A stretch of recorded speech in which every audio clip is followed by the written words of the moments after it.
बच्चों, क्लास 9 विषय गणित, इकाई 2 बहुपद में हम अभ्यास 2.1 के विषय में पढ़ेंगे। बहुपद क्या होता है पहले इसके बारे में जानेंगे। बहुपद को कहते हैं पॉलिनोमियल्स। देखिए बहुपद क्या होता है, जो कोई भी जैसे पद लिखा गया हमारे पास, जैसे लिखा गया है x² + x + 2 ये लिखा गया है। अब इसमें जो चर होता है, चर क्या है हमारे पास, यहाँ पे चर क्या है, x है। चर क्या होते हैं, x y z a b c d ये सब क्या कहलाते हैं, चर कहलाते हैं, क्योंकि इनके मान बदलते रहते हैं। ठीक है।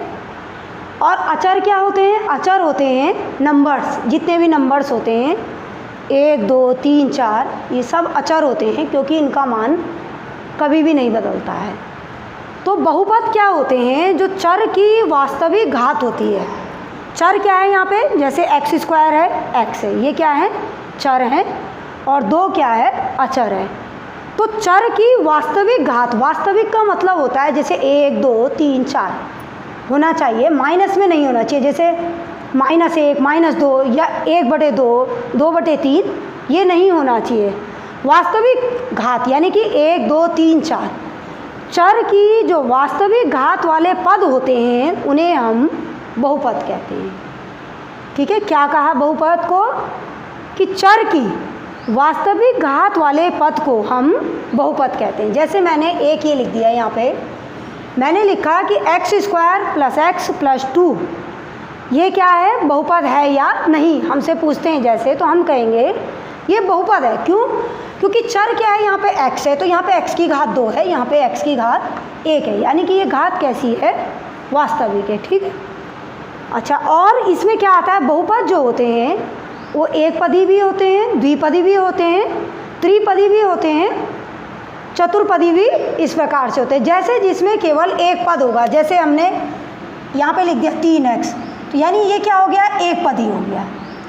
ठीक है। फिर हमने लिख दिया जैसे x² + 2 लिख दिया, तो यानी यहाँ पे 2 पद हैं, 1 और 1 2, तो ये कैसा हो गया, द्विपदी हो गया। ये इसे हम द्विपदी कह देते हैं। जैसे हमने लिखा है, ये वाला लिखा है जैसे x² + x + 2 लिख दिया, तो 1 2 3 कितने पद हो गए, ये त्रिपदी हो गया ये, यानी इसमें 3 पद आ गए, तो ये त्रिपदी हो गया। एक पद है, यानी ना तो इसमें कुछ जुड़ रहा है ना कुछ घट रहा है, तो इसलिए ये कैसा होगा, एक पदी बहुपद हो गया। इसमें कितने पद हैं, 2 पद हैं, यानी x² + 2, तो ये कैसा बहुपद है, द्विपदी है।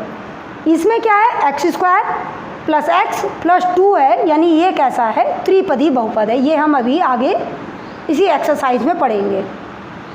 और ऐसे ही आगे पढ़ेंगे हम कि रेखिक, द्विघात और त्रिघात, यानी घात के बारे में पढ़ेंगे हम। घात का मतलब होता है चर पे जितनी पावर लगती हैं वो उसकी घातें कहलाती हैं। जैसे यहाँ पे 3x है, तो x पे कितनी पावर लग रही है, 1 को हम लिखते नहीं हैं, तो इसलिए ये क्या हो जाएगा, रेखिक कहलाता है। ये क्या कहलाता है, रेखिक।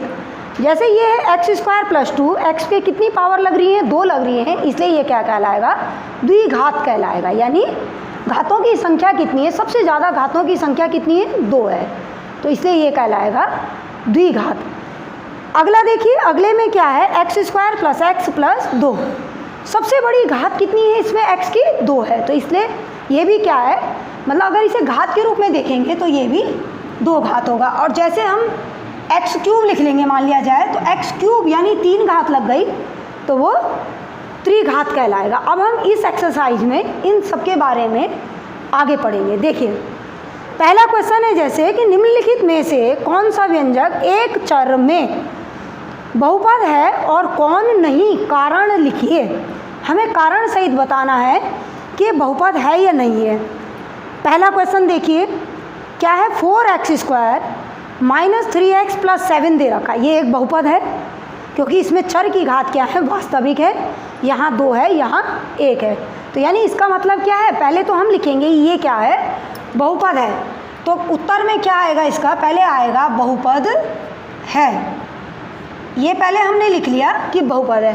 अब कारण पूछ रहा है कि बहुपद है तो क्यों है, तो हम क्या लिख लेंगे, चर की घात क्या है इसमें, चर की घात वास्तविक है, वास्तविक है, यानी कि पूर्णांक में है एक, ठीक है, पूर्ण है, पूर्ण है, पूर्णांक नहीं, चर की घात क्या है, पूर्ण अंक में है, यानी 2 है यहाँ पे, तो इसलिए क्या है, ये बहुपद है, ठीक है। चर की घात वास्तविक है, ये भी लिख सकते हैं हम, और ये भी लिख सकते हैं कि इसमें जो चर की घात है वो क्या है, पूर्ण अंक में है, ठीक है। अब आता है इसका दूसरा, देखिए 3√t + t√2 है।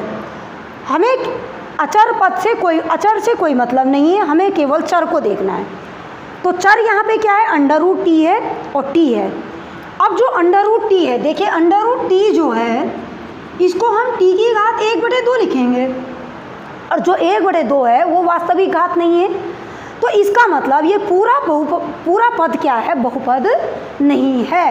तो इसको लिख लेंगे हम उत्तर डाल के कि बहुपद नहीं है, ठीक है, क्योंकि यहाँ पे क्या है, चर की घात क्या है, 1/2 है, और 1/2 वास्तविक घात नहीं है, ठीक है। तो जब इसका कारण देंगे तो क्या लिखेंगे हम यहाँ पे, चूँकि चर की घात वास्तविक नहीं है, ठीक है। ये आपकी समझ में आ गया होगा अब कि कौन सा पद बहुपद है और कौन सा पद बहुपद नहीं है। अगर चर की घात वास्तविक होती है, 1, 2, 3 होती है तो बहुपद होता है, और अगर जैसे 1/2 है, 2/3 है या माइनस में है तो बहुपद नहीं है, ठीक है। अब आता है प्रश्न नंबर 2। प्रश्न नंबर 2 में निम्नलिखित प्रत्येक पद में x² का गुणांक ज्ञात कीजिए। गुणांक का मतलब होता है कि x² की गुणा किस संख्या से हो रखी है, यहाँ पे वो x² का गुणांक कहलाएगा, ठीक है। यानी हमें ढूंढना है कि x² की गुणा किस संख्या से हो रही है। तो यहाँ देखिए फर्स्ट क्वेश्चन है, जैसे ये इसमें दे रखा है 2 + x² + x, बाकी पदों से हमें कोई मतलब नहीं है, हमें केवल x² को देखना है। x² क्या है, यहाँ पे ये है, सिंगल x² दिखाई दे रहा है, इसके आगे कोई संख्या नहीं दिखाई दे रही है, इसका मतलब इसका गुणांक क्या है, 1 है। इसकी गुणा किससे हो रही है, 1 से हो रही है, और आगे प्लस लग रहा है तो इसका मतलब +1 से इसकी गुणा हो रही है। तो यहाँ क्या लिख लेंगे हम, गुणांक, किसका गुणांक लिख रहे हैं, x² का, तो क्या लिख लेंगे हम, x² का गुणांक, और गुणांक बराबर कितना है, +1। प्लस लगाने की ज़रूरत नहीं है, वैसे ज़रूरी नहीं है प्लस लगाना, लेकिन अगर माइनस होता है तो माइनस लगाना बहुत ज़रूरी है। यहाँ पे हमने देखा कि x² के आगे कौन सी संख्या है, कोई नहीं है, इसका मतलब क्या है, 1 है, ठीक है। ऐसा ही सेकंड क्वेश्चन में देखिए क्या है, इसमें √2x - 1। अब यहाँ तो x² है ही नहीं, जब x² ही नहीं है तो इसलिए x² का गुणांक क्या है, यहाँ पे 0, शून्य हो जाएगा। x² का गुणांक बराबर क्या हो जाएगा, 0, क्योंकि यहाँ पर x² इस बहुपद में, x² इस पद में x² है ही नहीं, तो गुणांक इसका होगा ही नहीं, यानी क्या होगा, 0 होगा, ठीक है। तो आपको समझ में आ गया होगा कि किसी का भी गुणांक पूछते हैं, जैसे x का गुणांक पूछें, चाहे x² का पूछें, तो उसकी गुणा किस संख्या से हो रही है वह उसका गुणांक कहलाता है। अब आता है प्रश्न नंबर 3, एक घात 35 वाले द्विपद, यानी हमें 35 घात वाला द्विपद लिखना है। तो 35 घात वाले द्विपद का मतलब है, पहले लिखेंगे हम यहाँ पे द्विपद, किसका लिखना है, द्विपद किसका, 35 घात वाला। तो 35 घात वाले द्विपद को लिखेंगे जब हम, द्विपद का मतलब 2 पद होने चाहिए उसमें, तो पहले तो 35 घात होनी चाहिए चर पे, यानी x की घात 35 लिख लिया, प्लस इसके आगे कुछ भी लिख सकते हैं हम, यहाँ पे 5 भी लिख सकते हैं, 5x भी लिख सकते हैं, ठीक है, x² भी लिख सकते हैं, कुछ भी लिख सकते हैं। तो हम यहाँ पे लिख लेंगे जैसे 5x, यानी ये क्या बन गया, द्विपद बन गया, इसमें 2 पद आ गए, 1 और 1 2 पद।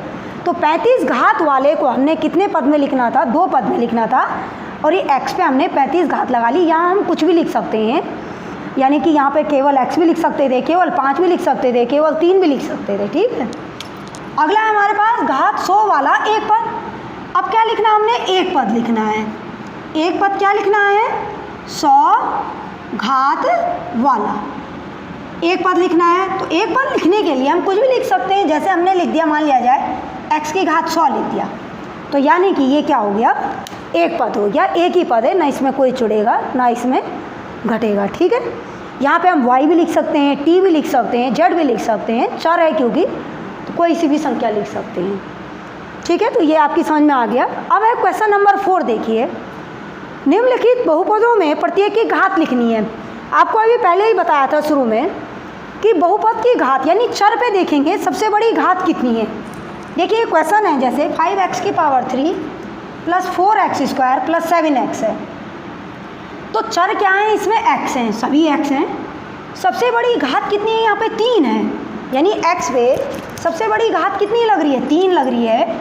तो इसलिए हम यहाँ पे लिख लेंगे घात बराबर 3। घात या घातांक एक ही होता है, ये आपने इससे पहले की कक्षा 8th में भी इसके बारे में पढ़ा होगा कि घात या घातांक लिखिए बहुपद की, तब आपने इसको समझा होगा। ठीक है, तो यानी हमने क्या देखा, चर देखा, और चर में उसको देखा जिसकी घात सबसे बड़ी है। सबसे बड़ी घात कितनी है, 3 है, इसलिए हमने 3 लिख दिया। इस 5 से हमें कोई मतलब नहीं है, केवल हमें चर की घात से मतलब है। अब आइए क्वेश्चन नंबर 2 पे देखिए, 3 है। अब यहाँ तो चर है ही नहीं, इसका मतलब नहीं यहाँ पे x है, ना y है, ना t है। तो जब चर नहीं है तो उसकी घात कहाँ से होगी, होगी नहीं। तो इसलिए इसमें क्या आ जाएगा, घात बराबर आ जाएगी इसकी 0। चर नहीं है तो चर के बिना घात क्या हो जाएगी, 0 हो जाएगी। ठीक है, अब आता है प्रश्न नंबर 5 कि निम्नलिखित का रेखिक द्विघात तथा त्रिघात में वर्गीकरण कीजिए। त्रिघात में वर्गीकरण कीजिए। तो त्रिघात का मतलब है, जैसे हमने त्रिघात मैंने 1 लिख लिया मान लिया जाए, चलो इन्हीं में से देखो, पहले जैसे दे रखा है, पहला दे रखा है x स्क्वायर प्लस 2।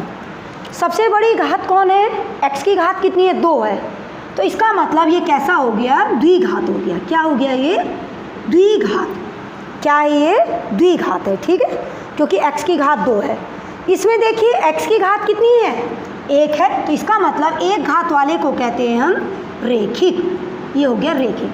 जैसे मानो मैंने यहाँ पे लिख लिया x की पावर 3 लिख लिया मैंने, तो x की पावर 3 यानी चर पे घात कितनी लग रही है, 3 लग रही है। तो इस टाइप का पद क्या होता है, त्रिघात पद कहलाता है। ठीक है, तो आपने इस एक्सरसाइज में सीखा कि बहुपद क्या होते हैं, एक पदी, द्विपदी, त्रिपदी के बारे में जाना, और घातों के बारे में जाना, बहुपदों की घातों को कैसे लिखा जाता है, रेखिक, द्विघात तथा त्रिघात के बारे में भी जाना। बच्चों अभी हमने अभ्यास 2.1 में बहुपद के विषय में पढ़ा कि बहुपद क्या होते हैं और बहुपद कितने एक पदी, द्विपदी, त्रिपदी, इन सब के बारे में पढ़ा, और बहुपद के विषय में पढ़ा कि बहुपद क्या होता है। ठीक है, अब आता है अभ्यास 2.2 में हम अब मानों को रख करके बहुपद को हल करना सीखेंगे कि किस प्रकार से इसके सवालों को हल करते हैं। जैसे पहला है x के विभिन्न मानों के लिए 5x minus 4x square plus 3 का मान ज्ञात करना हमको। तो यहाँ तो बहुपद पद एक ही बार दे रखा है, 5x minus 4x square plus 3। इसमें हमने 3 बार इन मानों को रखना है और इस बहुपद का मान ज्ञात करना है। तो हम लिख लेंगे यहाँ पे क्या है हमारे पास, 5x minus 4x square plus 3। इसको क्या मान लेते हैं हमने मान लिया, माना px मान लिया इसको। ठीक है, कि px यानी क्या है, एक बहुपद है px जिसका मान 5x minus 4x square plus 3 है। ठीक है, अब हमें पहला वाला रखना है।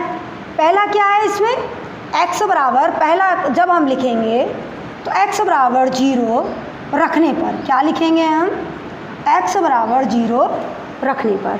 तो इस बहुपद में जहाँ जहाँ x है वहाँ हमें क्या रखना है, 0 रखना है। तो यहाँ क्या आ जाएगा, p0 रख लिया हमने पहले, x की जगह क्या रख लिया, p0। ये बराबर आ जाएगा, x की जगह p0 रखा है तो यानी 5x की जगह आ गया 0 माइनस 4x की जगह आ गया 0 का स्क्वायर प्लस 3 आ गया। ठीक है, तो कितना आ जाएगा, 5 की 0 से गुणा करेंगे 0, 4 की 0 से गुणा करेंगे 0 प्लस 3, यानी हमारे पास P0 का मान कितना आया है, 3 आया है।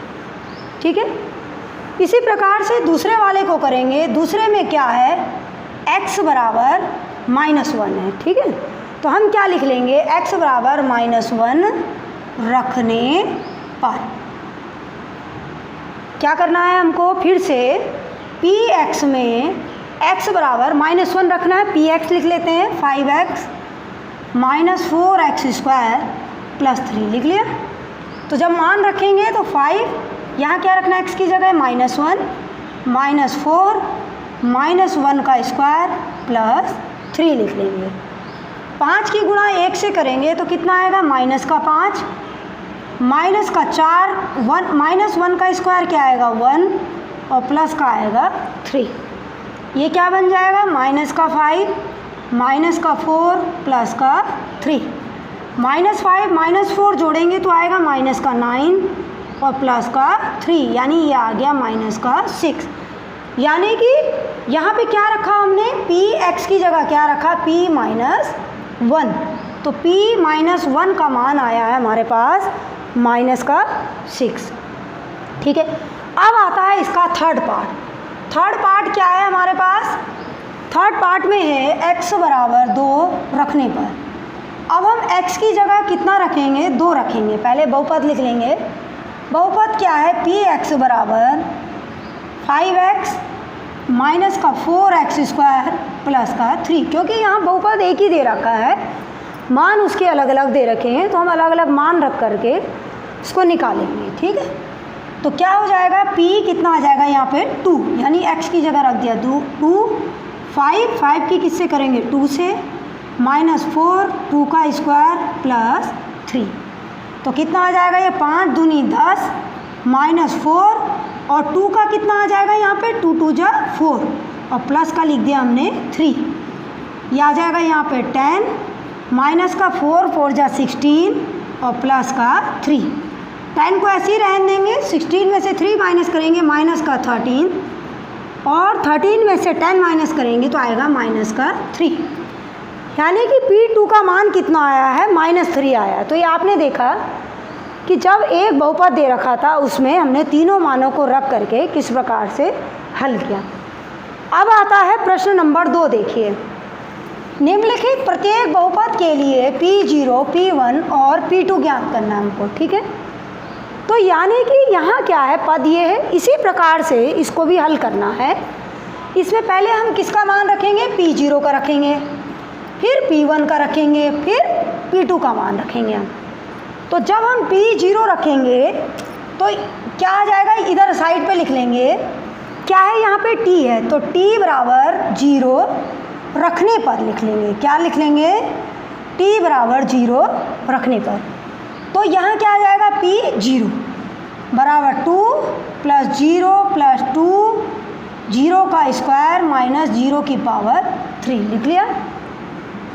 यहाँ क्या आ जाएगा, 2 + 0 ऐसे ही रहेगा, 2 की 0 से करेंगे 0 और माइनस का 0, यानी 0 तो सब 0 हो गए।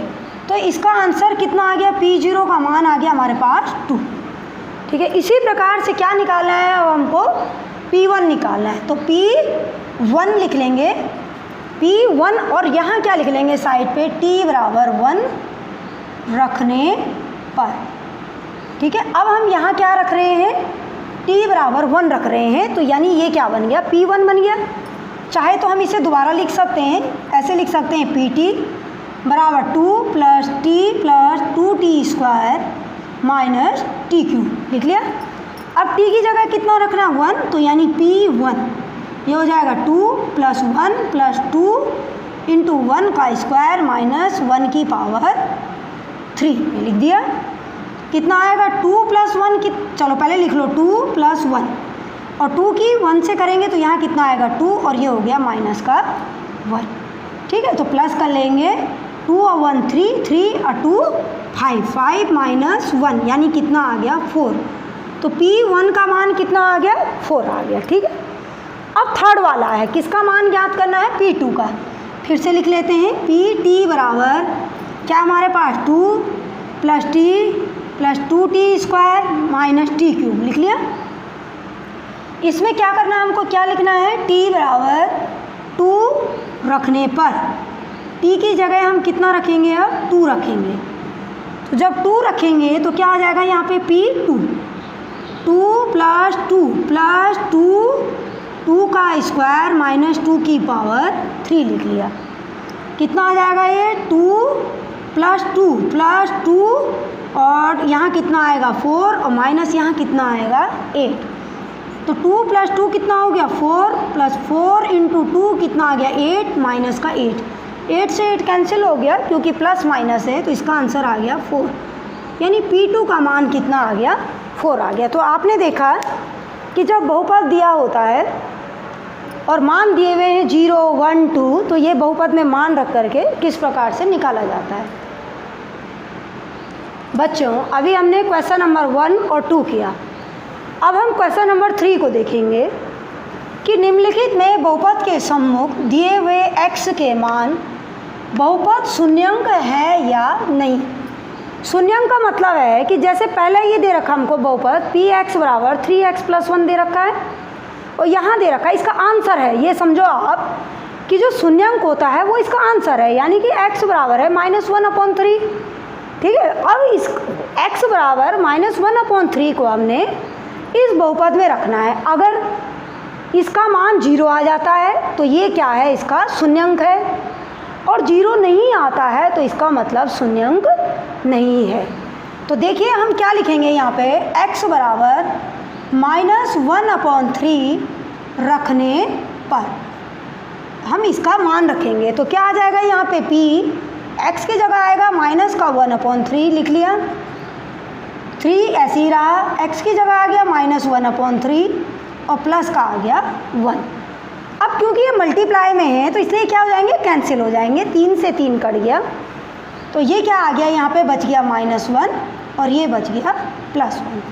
-1 + 1 क्या होता है 0, यानी p -1/3 का मान क्या आया है, 0 आया है। तो इसलिए क्या है, क्या लिख लेंगे हम, x बराबर -1/3 px का शून्यंक है, यानी कि 3x + 1 ये क्या है px है, तो इसका क्या है, ये शून्यंक है क्योंकि इसका मान क्या आ गया 0 आ गया, यानी इसका आंसर क्या है x बराबर -1/3 है। ठीक है, अब आता है क्वेश्चन नंबर 2। क्या दे रखा है यहाँ पे, px बराबर 5x - पाई है और x का मान कितना है 4/5 है दे रखा है।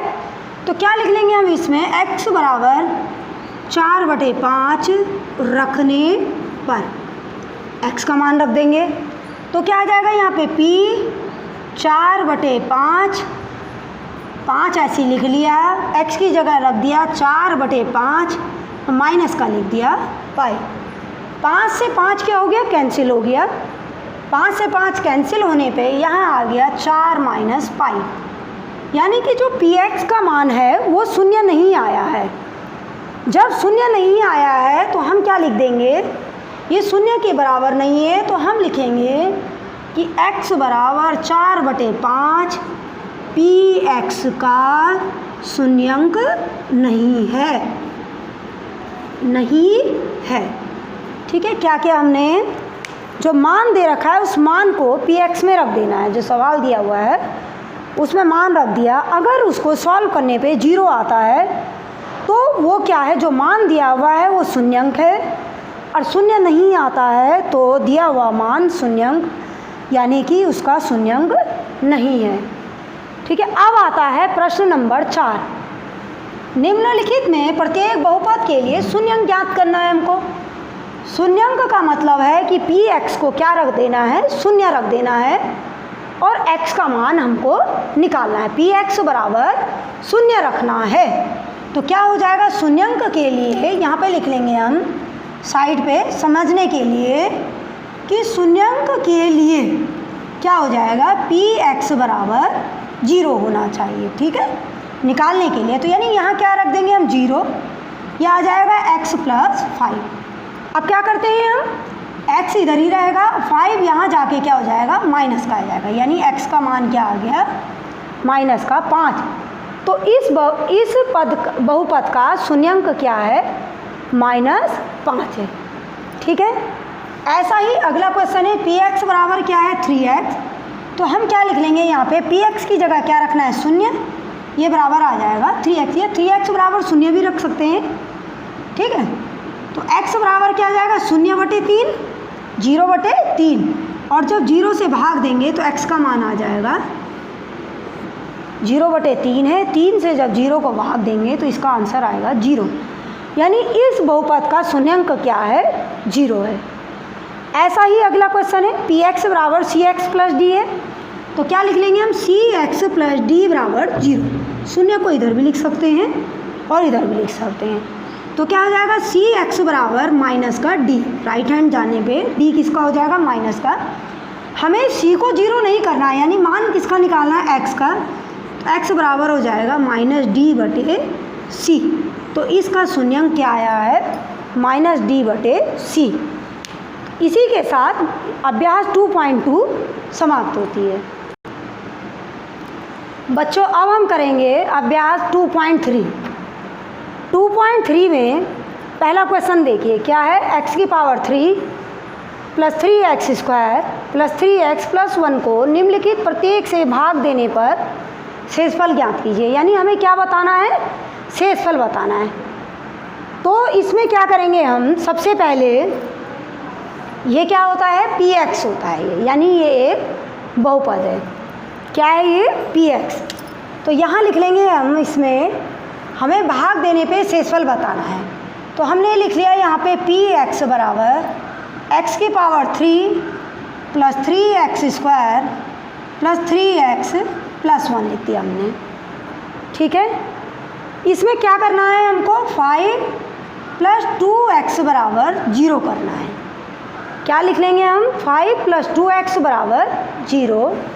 तो 2x बराबर हो जाएगा माइनस का 5 और x बराबर हो जाएगा माइनस का 5/2 रखने पर। किस में रखेंगे हम इसको, px की जगह हम px में x के स्थान पे माइनस का 5/2 रखेंगे। इस टाइप का जब हम ये जो भाग देंगे, इस मेथड से करना, ये शेषफल प्रमेय के माध्यम से किया जाता है ये सवाल। यानी हम ऐसा भाग नहीं दे रहे हैं, इसको इस टाइप से भाग नहीं दे रहे हैं, बल्कि शेषफल प्रमेय के माध्यम से कर रहे हैं, जिसमें कि हमने क्या किया कि जो दे रखा है, जो संख्या दे रखी है, उसको हमने, इसको क्या किया, हमने 0 के बराबर कर लिया और x का मान आ गया माइनस का 5/2। इसको हम यहाँ रखेंगे तो p क्या हो जाएगा, माइनस का 5/2। जैसे अभी हमने और सवाल किए उनमें भी मान रखा है इसी प्रकार से।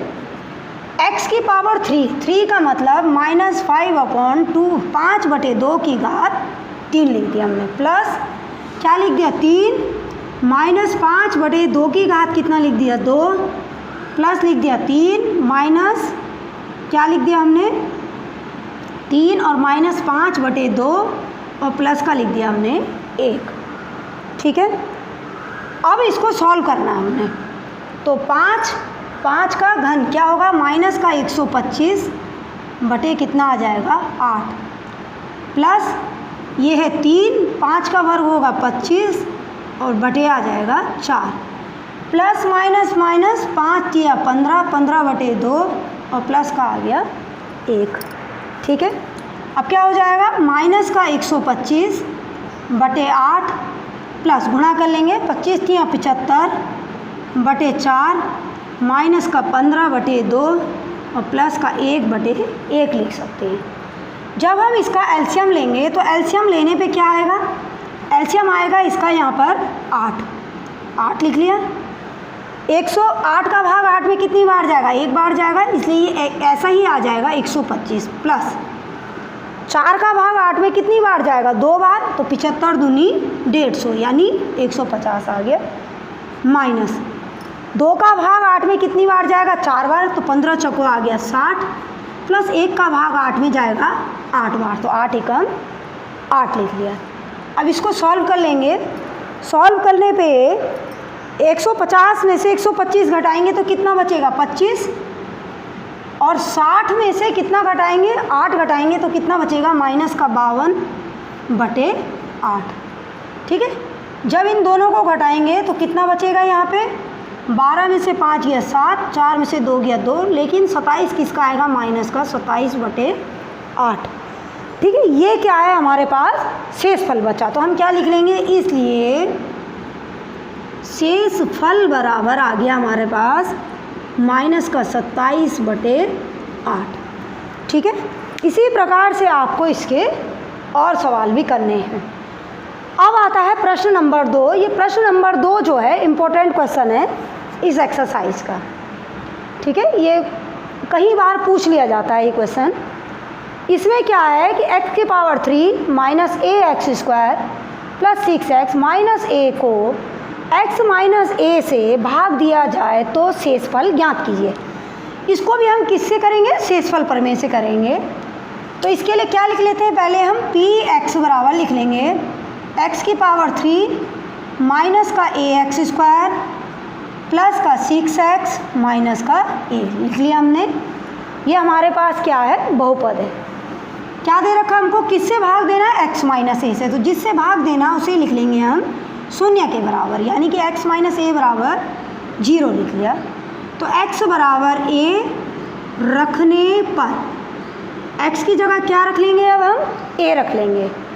बहुपद में x जहाँ जहाँ x है वहाँ पर a रख लेंगे। तो यहाँ क्या आ जाएगा, p a आ जाएगा। ये हो जाएगा a की पावर 3 माइनस a की पावर 2 प्लस 6 a आ गया और माइनस का a आ गया।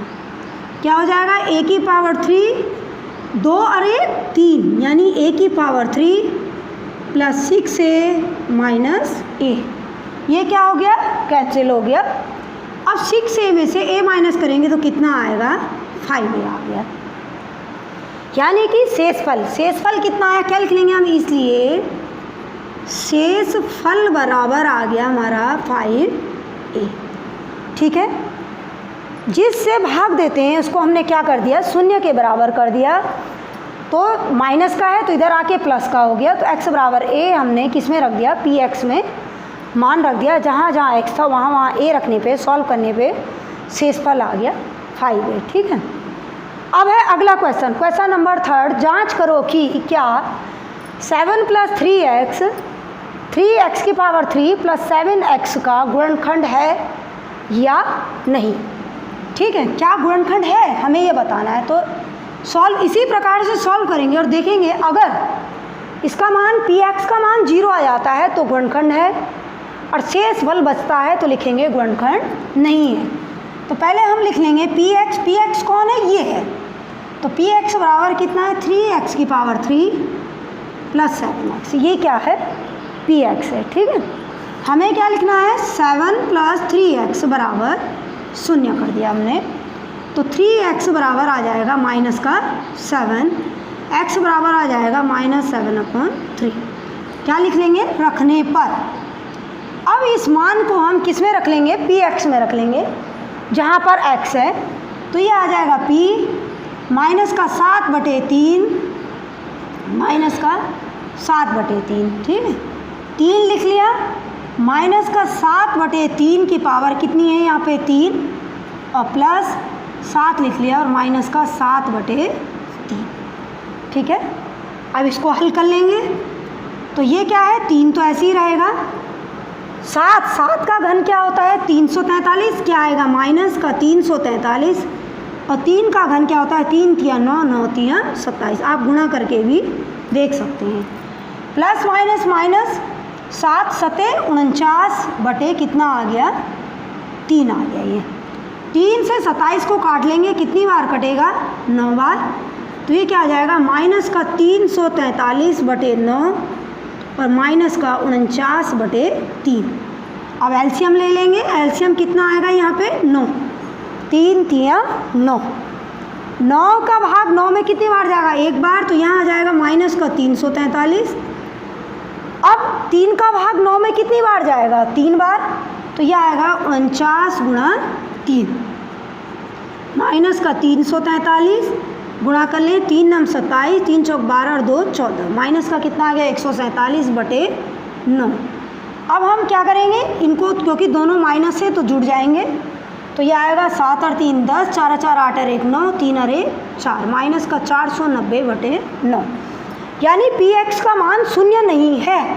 तो क्या है यहाँ पे, P X is not equal to 0, यानी 0 के बराबर नहीं है, शेषफल बचा है, तो इसलिए ये क्या हो जाएगा, इसका गुणनखंड नहीं है। तो हम क्या लिख लेंगे, पी एक्स का गुणनखंड नहीं है। तो क्या लिख लेंगे हम, यह पी एक्स का गुणनखंड नहीं है, नहीं है। अगर पी एक्स का मान शून्य आता है तो तभी यह पी एक्स का गुणनखंड होता है। इस प्रकार से हमने अभ्यास 2.3 में मान रख करके सवालों को हल करना सीखा।